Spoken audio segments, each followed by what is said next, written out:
ஒரு உண்மையிலே வந்து விசுவாசத்துக்கு ஒரு பேர் போனவர்னா நாளைக்கு காலையில இல்ல இன்று ஈவினிங்கே வந்து அவரு பாக்கெட்ல கலைஞர் படத்தை வைக்கணும். பின்னாடி வைத்தியலிங்க மனோஜ் பாண்டே எல்லாம் எங்க இவருக்கு முன்னாடி அங்க போனாங்கல்ல, அந்த கட்சியில சேர்ந்திருக்காரு. பின்னாடி நிக்கணுமா இல்லையா? அவர் கூட இல்லையே.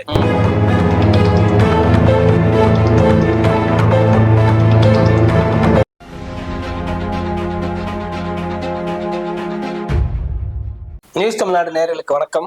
ஸ்ரீகாந்த் சார் வணக்கம். வணக்கம். இன்னைக்கு நம்ம யாரை பத்தி பார்க்க போறோம்னா, 3 முறை முதல்வராகவும் எதிர்கட்சி தலைவர், அப்புறம் மினிஸ்டர், விசுவாசி, அரசியல் அனாதை, இந்த மாதிரி ஏகப்பட்ட பேர்ல வளம் வந்துகிட்டு இருந்த ஒருத்தரை பத்தி தான் பார்க்கலான்றோம். யாருன்னு தெரிஞ்சிருக்கணும் உங்களுக்கே நினைக்கிறேன். அவ்வளவு பெரிய தெரிஞ்சவர் கிடையாது. இன்னைக்கு வேணா அவருக்கு லேசா தெரியும். அவருக்கு ஓபிஎஸ் தான். ஆமா. அவரோட இந்த முடிவு எப்படி பாக்குறீங்க? அவரை பொறுத்தளவுக்கு அவருக்கு இது வந்து லாபகரமான முடிவுன்னு அவர் போயிருக்காரு. ஏன்னா அவரு தர்மயுத்தம் ஆரம்பிச்சு இத்தனை வருஷம் ஆச்சு. இத்தனை வருஷத்துல அவர் வந்து மக்களை நோக்கி போகவே இல்லை, கட்சியை நோக்கி தான் போயிட்டே இருக்காரு. அவர் வந்து பாத்தீங்கன்னா அவருக்குள்ளவே ஒரு விஷயத்த வச்சுக்கிட்டு இப்ப இதுதான் அவரோட அஜெண்டாவா இருந்திருக்குன்றது இப்பதான் வெளிப்படும். அவர் எடப்பாடியார் சொன்னது இப்ப உண்மை மாதிரி தெரியுது இல்ல. திமுகவோட ஆளு மறைமுகமா திமுக பின்னாடி இருந்து ஒரு வேலை செய்யறாரு அப்படின்னு ஒரு குற்றச்சாட்டை சொன்னாரு. அப்போ எல்லாருமே இவருக்கு வந்து சப்போர்ட் பண்ணாங்க. எப்படி வந்து அம்மாவோட ரொம்ப விசுவாசமானவர், அம்மாவாலே 3 முறை முதல்வராக்கனவரை வந்து இப்படி சொல்றீங்க அப்படின்னு நிறைய விமர்சனங்கள் இருந்துச்சு. இன்று அது வந்து உண்மையா இருக்குல்ல. நீங்க ஒரு சாதாரணமான ஒரு டீ கடை வைத்திருந்த ஒருவர் அவரை வந்து சேர்மன் ஆக்கி எம்எல்ஏ ஆன உடனே மினிஸ்டர் ஆக்கி, மினிஸ்டர் ஆன உடனே முதல்வர் ஆக்கி, இப்படின்னு ஒரு மிகப்பெரிய பொறுப்புல உங்களை தலைமைப்படத்துல உட்கார வச்சு அழகு பார்த்தது அந்த இயக்கம். அந்த இயக்கத்துல இன்னைக்கு இருக்கிற தலைமை மீது வந்து உங்களுக்கு விருப்பம் இருக்கலாம், பிடிக்காம இருக்கலாம், கருத்து வேறுபாடு நிறைய இருக்கலாம், அது வேற, அது தனிப்பட்ட விஷயம்.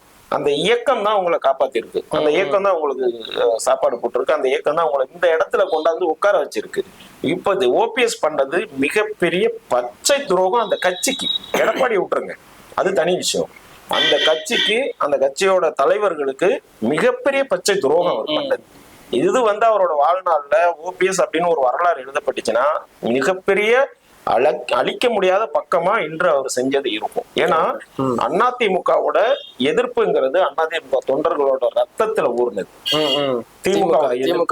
திமுகவோட எதிர்ப்புங்கிறது. அப்போ இவர் வந்து அந்த இயக்கத்துல வந்து மிகப்பெரிய ஒரு உச்சபட்சமான இடத்துல உட்கார்ந்து, அதிகாரத்துல உட்கார்ந்து அழகு பார்த்த அந்த கட்சிக்கு, அந்த தொண்டர்களுக்கு ஒட்டுமொத்தமா ஒரு துரோகத்தை பண்ணியிருக்காரு. இவர் வேற ஒரு கட்சிக்கு கூட போயிருந்திருக்கலாம், இல்ல அவர் அமைதியா கூட இருந்திருக்கலாம், இல்ல தொடர்ச்சியா ஒரு சட்ட போராட்டத்தை பண்ணிருக்கலாம். இன்று அவர் எடுத்த முடிவுங்கிறது மிக மிக அசிங்கமானது, அவலமானது, கேவலமானது, பச்சை துரோகமானது அப்படின்னு ரொம்ப கடுமையான வார்த்தைகளை கூட நம்ம சொல்லலாம். அது தனிப்பட்ட விருப்பம். அது அவரோட விருப்பம். இன்னொரு கட்சியில போய் சேர்றது பண்றது அவரோட தனிப்பட்ட விருப்பம்.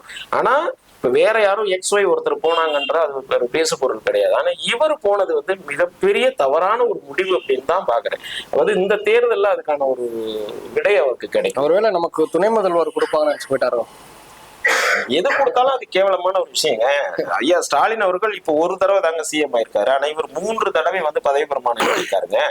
அந்த கட்சிய கொஞ்ச நாள் இருந்தாலும் 3 தடவை முதல்வரா இருந்தவர் அப்படிங்கிற ஒரு பதிவு அங்க இருக்குல்ல. அந்த ஒரு பதவிக்கு உண்டான ஒரு மரியாதை இருக்குல்ல, அதையே நீங்க இழந்துட்டீங்களேங்க. நீங்க அவர்கிட்ட போய் தலையை குனிஞ்சுக்கிட்டு துண்டு வாங்கும் போதே வந்து அது எவ்வளவு பெரிய ஒரு விஷயம். நீங்க அந்த உங்க பின்னாடி இருந்த அவ்வளவு பேர், அந்த கட்சி தொண்டன் ஒவ்வொருத்தரும் நீங்க கூணி குருவான்ல, இது என்ன அப்படின்னு சொல்லிட்டு அவங்களுக்கு பதவி வாங்கி கொடுத்த அந்த அம்மாவோட ஆன்மா கூட இதை வந்து ஏத்துக்காத. இது ரொம்ப ஒரு தவறான விஷயம் இல்ல. அவர் பின்னாடிதான் யாரும் இல்ல, அது ஒரு எல்லா பேரும் போயிட்டாங்க.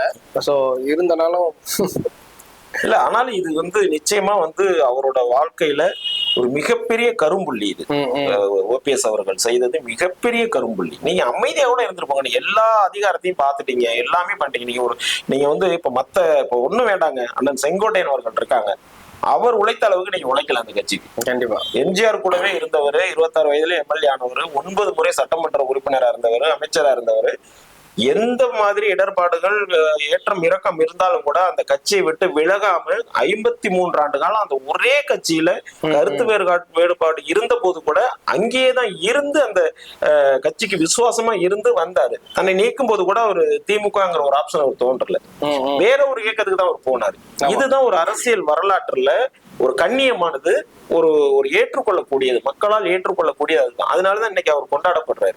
ஆனா நீங்க என்ன பண்ணீங்க, ஒரு சாதாரண நிலையில இருந்து உங்களை தூக்கி ஜம்ப், அதாவது எப்படி சொல்றதுன்னா ஒரே ஜம்ப் சிஎம் உங்களை அங்க உட்கார வச்சு உங்க மேல ஒரு நம்பிக்கையில உங்களை வந்து அழகு பார்த்த ஒரு அந்த இயக்கத்துக்கு, அந்த தலைமைக்கு நீங்க பண்ணினது வந்து மிக மிக ஒரு அற்புதமான ஒரு விஷயம் இன்னைக்கு அவர் பண்ணது. இந்த முடிவு அவர் தனிப்பட்ட முடிவு, அதை யாரும் நம்ம வந்து கருத்து சொல்ல முடியாது. ஆனா ஒரு பொதுவெளியில இருந்த ஒருத்தர் வந்து இப்படி அவர் பண்ணியிருக்காரு, அந்த இயக்கத்துக்கு நேர் எதிர்மறையான ஒரு முடிவை அவர் எடுத்திருக்காருங்கிறது இது அதிமுக தொண்டர்களால ஏற்றுக்கொள்ள முடியாதது. இது நிச்சயமா இதோட விளைவு வந்து அவருக்கு வந்து அவர் நாளைக்கு ஜெயிக்கலாம், திருப்பியும் அவர் வந்து ஒரு மினிஸ்டர் ஆகலாம், என்ன வேணா இருக்கலாம். திமுகங்கிறது ஒரு பெரிய கடல் மாதிரியான கட்சி, அதுல இவர் போய் அங்க என்ன செய்வாரு, சும்மா 10 இருக்கும் அவ்வளவுதான். அப்ப அதை அவர் ஏத்துக்கிட்டு தான் போயிருக்காரு. இது அவரோட தனிப்பட்ட விருப்பம். ஆனாலும் அதிமுக தொண்டர்களை பொறுத்த அளவுக்கு இது வந்து ஒரு மன்னிக்க முடியாத ஒரு விஷயம் தான். ஆனா எம்ஜிஆர் ஆரம்பிச்ச கட்சி ஒரு சிலரோட சுயநலத்துக்காக ஒவ்வொருத்தவங்களா அந்த கட்சியை வந்து இப்ப வந்து கொதறிக்கிட்டு இருக்காங்கன்னு தோணுது. அது உண்மைதான். அது எடப்பாடியோட விஷயம், அது தனிப்பட்ட விஷயம். அது ஒரு வேற ஒரு இவர் போய் அதான பண்ண போறாரு, கொதறதான் போறாரு. ஆமா, நீங்க இன்னைக்கு எடப்பாடியார் வந்து இந்த அளவுக்கு இப்படி ஆனதுக்கு மிக முக்கியமான காரணம் இவர் தானே. நீங்க 2016 எலெக்ஷன்ல வந்து அந்த ஓட்டெடுப்பின் போது நீங்க இது இப்ப தர்மயுத்தம் பண்ணீங்க. இப்போ உங்களோட சப்போர்ட்ல தானே ஒரு 4.5 வருஷம் ஆட்சி நடத்தினாரு. அப்ப ஆட்சி அதிகாரத்தை அவர் கையில கொடுத்தது இவர் தானே. நீங்க சப்போர்ட் பண்ணலன்னா அன்னைக்கே இல்லையே, அன்னைக்கே அந்த கட்சி இவர் கைக்கு வந்திருக்குங்க. அதாவது அரசியல் தலைவர் ஒருத்தர் வந்து சாதுரியம் வேணும், சாணக்கியத்தனம் வேணும், டெசிஷன் மேக்கிங் வேணும், ஒரு டெசிஷன் எடுக்க வேண்டிய கெப்பாசிட்டி வேணும். இது எந்த கிரிட்டேரியாக்குள்ளேயும் சிக்காத ஒரு ஆள் இவர் அது எதுவும் எந்த எலிஜிபிலிட்டியுமே இவர்கிட்ட கிடையாது. ஒரு அதிர்ஷ்டத்துல ஒரு பழைய காலத்துல சொல்லுவாங்கல்ல, ஒரு ராணியை தேர்ந்தெடுக்கிறதுக்கு ஒரு லக்கில போய் தெருவில் இருக்கிறவங்கள ஒரு மாலையை போடும், அவங்கதான் ராணின்னு கொண்டாந்து உட்கார வைப்பாங்க, ஒரு கதை சொல்லுவாங்கல்ல. அப்படியானவர் தான் இவரு. இவருக்கு பேசிக் அரசியல்ல எந்த பேசிக்குமே தெரியாத ஒருத்தர். இல்லைன்னா எடப்பாடி அங்க உட்கார வச்சுட்டு ஒரு வெளியில உட்காந்து திருப்பி அவர்கிட்டே போய் துணை முதலமைச்சர் உட்காருவாரா? கண்டிப்பா. அந்த வகையில எடப்பாடியார் வந்து அவர் அரசியல் சாதுரியத்தோட சாணக்கியத்தனத்தோட அவர் பண்ணிக்கிட்டாரு. அது அரசியலுக்கு தேவையான ஒரு விஷயம். அது இன்னைக்கு அந்த கட்சியை அழிச்சுக்கிட்டு இருக்கு, அது வேற விஷயம்.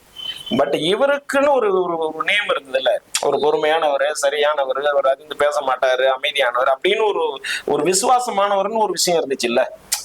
அவர் இன்னைக்கு வரைக்கும் அந்த பேர் இருந்துச்சுல்ல, அதை இன்னைக்கு உடைச்சு சுக்குநூறு ஆகிட்டாருல. நீங்க இப்ப அங்க போய் என்ன பேசுவீங்க? அங்க போய் இப்ப ஜெயலலிதா அம்மையாரை எதிர்த்து நீங்க பேசணும். கண்டிப்பா. அப்ப நீங்க என்ன பேசுவீங்க? இங்க அண்ணா செங்கோட்டையன் எனக்கு அலோவ் பண்ண மாதிரி ஜெயலலிதா படத்தை நீங்க அங்க வச்சுக்க முடியுமா? நாளைக்கு வச்சுக்க முடியுமா? அவரால வச்சு காமிக்க சொல்லுங்க பாப்போம். ஒரு உண்மையிலே வந்து விசுவாசத்துக்கு ஒரு பேர் போனவர்னா நாளைக்கு காலையில இல்ல இன்று ஈவினிங்கே வந்து அவரு பாக்கெட்ல கலைஞர் படத்தை வைக்கணும். முடியுமா அவரால? ஜெயலலிதா படத்தை வைப்பாரா? எடுப்பாரா வெளியில? ஜெயலலிதா படத்தை போய் அங்க பாக்கெட்ல வச்சுட்டு அங்க நிக்க முடியுமா அவரால? அதை அவர் செய்யணும். செய்வாரா? இவர் செங்கோட்டையன் பண்ண மாதிரி முடியுமான்னு கேக்குறேன். கண்டிப்பா முடியாது. அப்ப நீங்க எப்படி நீங்க சரியான ஆளா இருப்பீங்க? நீங்க அவர் எனக்கு தெரிஞ்சு இந்நேரமே எடுத்திருப்பாரு நினைக்கிறேன். என்ன வேணா செய்வாருங்க அவரு. நீங்க ஒரு சின்ன ஒரு பதவி தரீங்கன்னு சொல்லிட்டீங்கன்னா அவர் எந்த நிலைக்கும் போவாரு. அதனாலதான் அவரை நம்பி போன அத்தனை பேரும் தெரிச்சு ஓட்டாங்க. இப்பவே பாருங்க, பின்னாடி வைத்தியலிங்க, மனோஜ் பாண்டே எல்லாம் எங்க இவருக்கு முன்னாடி அங்க போனாங்களே, அந்த கட்சியில சேர்ந்திருக்காரு. பின்னாடி நிக்கணுமா இல்லையா? அவர் கூட இல்லையே. அப்ப இவர் வந்து ஒரு நம்பிக்கைக்குரியவர் கிடையாது. எப்போதுமே அவரை பின்பற்றவர்களுக்கு நம்பிக்கைக்குரியவர் கிடையாது. எல்லாரையுமே நம்ப வச்சு ஒரு மாதிரி அவங்க லைஃப் எல்லாம் கெடுத்து தொலைஞ்சிட்டாரு. இப்ப இவர் பின்னாடி வந்து அத்தனை பேருமே வருத்தப்பட்டு தான் போயிருக்காங்க. இப்ப கூட இவரை நம்பி வந்த கிட்டத்தட்ட பல மாவட்ட செயலாளர்கள் தாவேகாவுக்கு போறாங்க. அவன் எந்த பதவியுமே அனுபவிக்காதவன், அதிகாரத்தையோ சுகத்தையோ அனுபவிக்காத ஒரு தொண்டனுக்கு இருக்கிற அந்த ஒரு நன்றி உணர்ச்சி அனுபவிச்ச இவருக்கு இல்லையங்க. கண்டிப்பா கிடையாது. அவன் நினைச்சா எங்க வேணாலும் போலாங்க. அவனால எந்த யூஸுமே இல்லை அந்த அதிமுகவால அந்த தொண்டனுக்கு. ஆனா அவன் இதுவா பேசுறான், திமுகவுக்கு போக மாட்டேன், வேற கட்சிக்கு தான் போவேன்னு சொல்றான். ஆனா நீ எல்லாத்தையும் அனுபவிச்சாலும், எல்லாத்தையும் நீ அதிகாரத்தை வச்சு எல்லா பயனையும் அடைந்த ஒரு ஆள் வந்து நீங்க இப்படி ஒரு டிசிஷன் எடுக்கிறீங்கன்னா தவறானது. இது வாழ்க்கையில அவருக்கு மிகப்பெரிய ஒரு கரும்புள்ளின்னு நம்ம அடிச்சு சொல்லலாம். ஓகே, பாப்போம் இனி வரப்போற காலங்கள்ல இவர் எந்த மாதிரியான நடவடிக்கைகள், இவருக்கு எந்த மாதிரி கிடைக்க போகுது, எல்லாத்தையும் நம்மளும் பொறுத்து இருந்து பார்ப்போம். இல்ல அது பண்டுட்டியார் அவர்கள் சொன்ன மாதிரி இவரோட அரசியல் அத்தியாயம் முடிஞ்சிருச்சு. முடிஞ்சிருச்சு அவ்வளவுதான். இது இங்க போனா அதோட முடிஞ்சிருச்சு, அங்க அதோட காணா போயிடுவார், அவ்வளவுதான். ஓகே.